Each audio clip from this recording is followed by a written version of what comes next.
गणेश जी की खीर वाली कहानी। यह बहुत समय पहले की बात है। एक दिन कैलाश पर्वत पर भ्रमण कर रहे गणेश जी के मन में विचार आया, क्यों ना धरती के लोगों की परीक्षा ली जाए और देखे कि वह कितने नर्म और विश्वास पात्र हैं।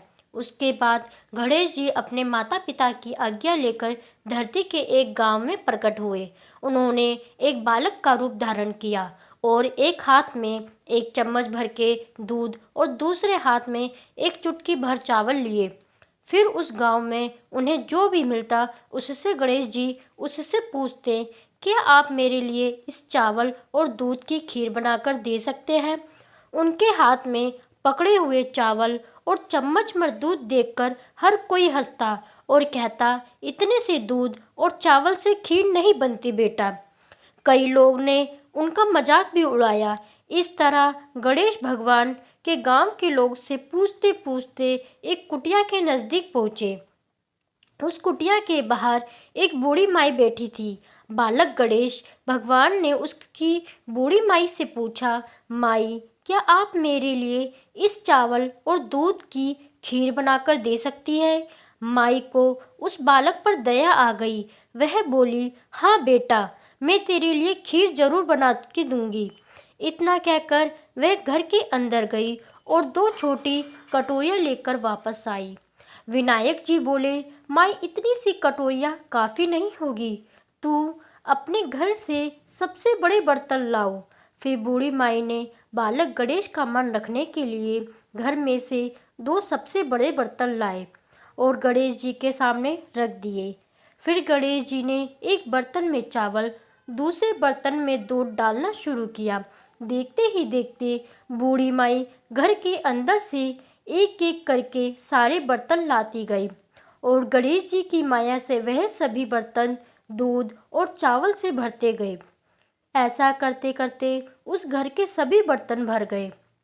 अब विनायक भगवान बोले, माई, अब तुम खीर बनाकर रखो, मैं तुम्हारे घर के पीछे वाले कुएं से स्नान करके आता हूँ। माई के मन में एक सवाल आया। वह बोली, बेटा, मैं इतनी सारी खीर बनाकर क्या करूं?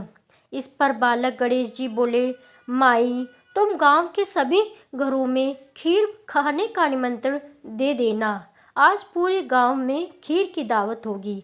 अपनी बात पूरी करने के बाद गणेश भगवान स्नान के लिए प्रस्थान कर गए। माई ने गांव के सभी लोगों को निमंत्रण दे दिया, लेकिन उसे निमंत्रण बांटता देख गांव के लोग कानाफूसी करने लगे। इस गरीब बुढ़िया के पास कल तक खाने के लिए कुछ नहीं था और आज सबको निमंत्रण दे रही है। फिर भी माई का उत्साह देखकर गांव के सभी लोगों ने वह न्योता स्वीकार कर लिया। निमंत्रण देने के बाद बूढ़ी माई अपनी कुटिया में जाकर खीर बनाने लगी। गणेश जी की माया से खीर इतनी अच्छी बन रही थी कि उसकी भीनी भीनी खुशबू पूरे गांव में फैलने लगी। बूढ़ी माई खीर बनाने के बाद कुछ देर के लिए बाहर गई। तभी पास ही में रहने वाली उसकी बहू खीर की खुशबू सूंघते सूंघते वहां पर आई। उसने देखा कि खीर चूल्हे पे चढ़ी हुई है और माई घर पर नहीं है। खीर की खुशबू की वजह से बहू से रहा नहीं गया। उसने दो कटोरियों में खीर निकाल ली और एक कटोरी में घर में रखी, भगवान गणेश की मूर्ति को भोग लगाया और दूसरी कटोरी लेकर दरवाजे के पीछे बैठकर खाने लगी। कुछ समय बाद बूढ़ी माई ने घर के आंगन से ही स्नान करने के गए बालक गणेश जी को आवाज़ लगाई और गणेश जी वहां पर तुरंत हाजिर हो गए। माई बोली, बेटा, तुम्हारी खीर बन चुकी है, आओ बैठो, मैं तुम्हें परोसती हूँ। माई की बात पूरी होने के बाद विनायक जी ने बड़े प्यार स्वर में कहा, माई, तुम्हारी बहू ने भोग लगा दिया है और वह खाकर मेरा पेट भर चुका है। तुम बाकी की खीर गांव के लोगों को खिला देना और बची हुई खीर रात को सोते सोते समय कुटिया के चारों कोनों में कटोरियां रख देना। इतना कहकर बालक गणेश वहां से चले गए। फिर गांव के लोग एक एक करके आने लगे। शाम होते होते सभी ने पेट भर के खीर खाई। फिर भी एक बड़ा सा पतीला भर के खीर बच गई। वही खीर माई ने बालक गणेश के कहने के अनुसार रात को सोते समय कटोरियों में भरकर कुटिया के चारों कोने में रख दी।